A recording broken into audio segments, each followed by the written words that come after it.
right, Black and White Sports supporters. Well, we're going to talk a little bit about Unrivaled and their superstar all-world player that is supposed to be, of course, elevating their league.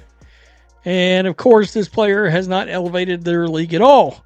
In fact, this player, a lot of nights, can't even sell out that little small arena in Dallas. But the sports world watched in stunned real time as the unexpected unfolded. A league often dismissed as a secondary stage for women's basketball, frequently criticized for a supposed lack of marquee stars, suddenly became the epicenter of an unprecedented controversy. At the eye of the storm, the revelation of a deliberate campaign to crown Paige Bueckers as MVP, a move that ignited fierce debate across the WNBA. This was no rumor or sensationalist chatter. It was a carefully orchestrated narrative laid bare. The backlash was swift and unrelenting, threatening to unravel the league's meticulously curated image. When the revelation broke, it was met with an eerie silence, signaling that reputations hung in the balance and careers could be permanently altered. But this scandal isn't just about one player.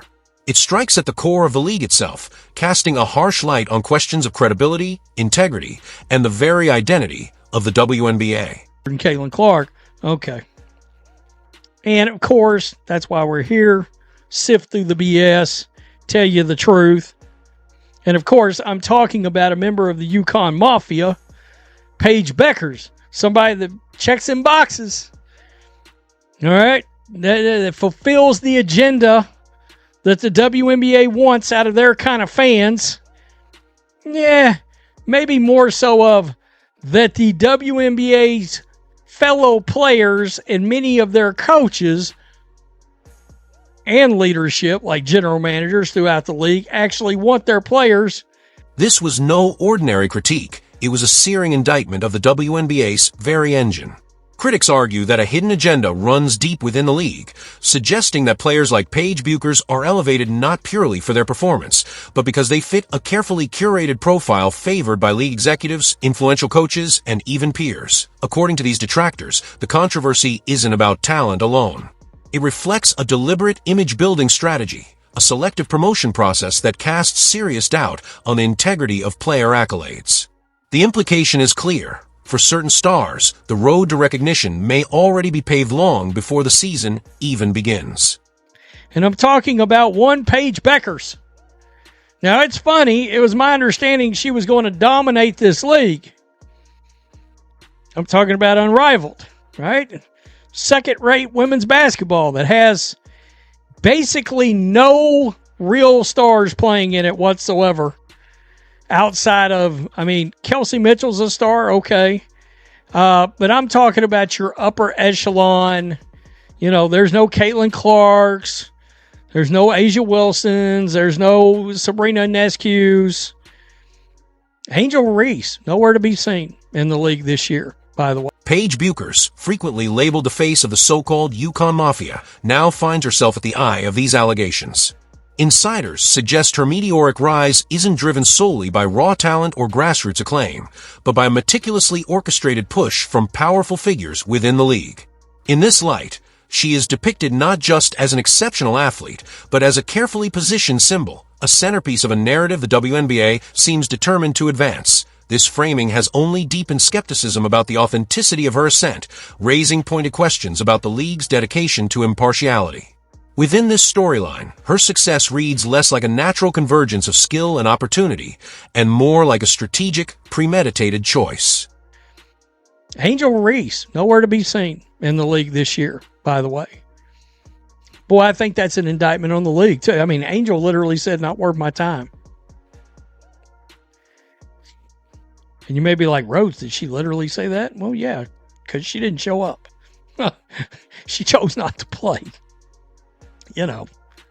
So here we go, and we'll get to the sports media trying to escalate Paige Bueckers to WNBA MVP right after this, okay?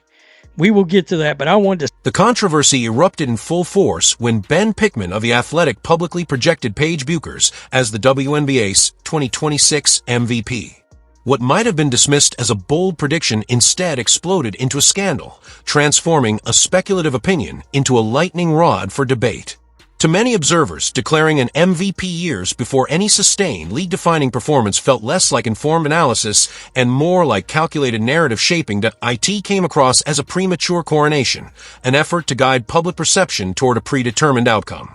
In doing so, it appeared to validate long-standing suspicions of a hidden agenda, turning the future MVP race into a contest that seemed anything but open or impartial.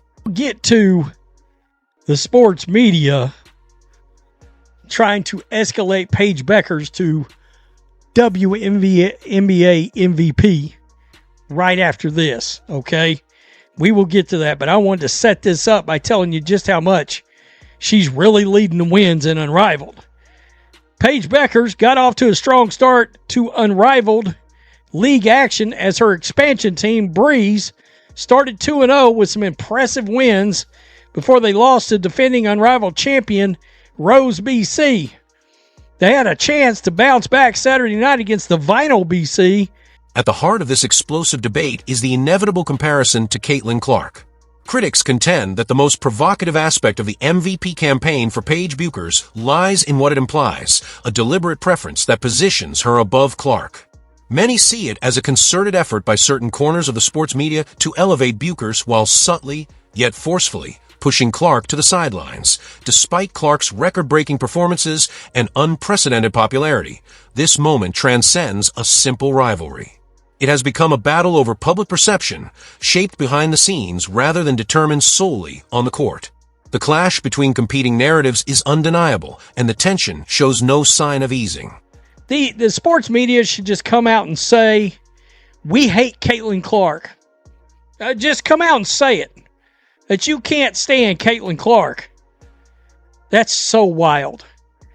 But guys, I talk about the agenda all the time, and this is it. There's no greater offenders of the when it comes to the agenda than the sports media. They're the biggest culprits.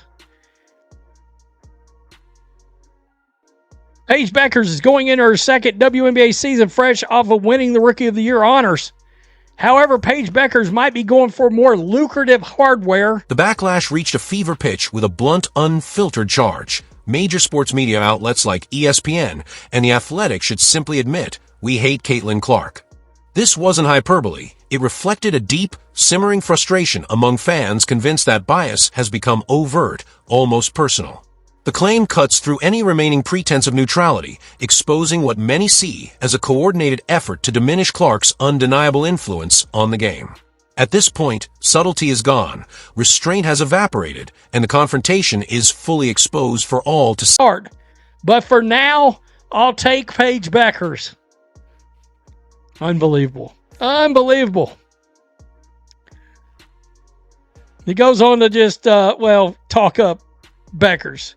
Averaged 19.2 points, 5.4 assists, 3.9 rebounds, and 36 appearances for the Dallas Wings. Okay, well, my question is, how good is the Wings supposed to be? You giving the MVP to a team that sucks? You see my point? I mean, he mentions Caitlin Clark, and I feel like he did that to keep people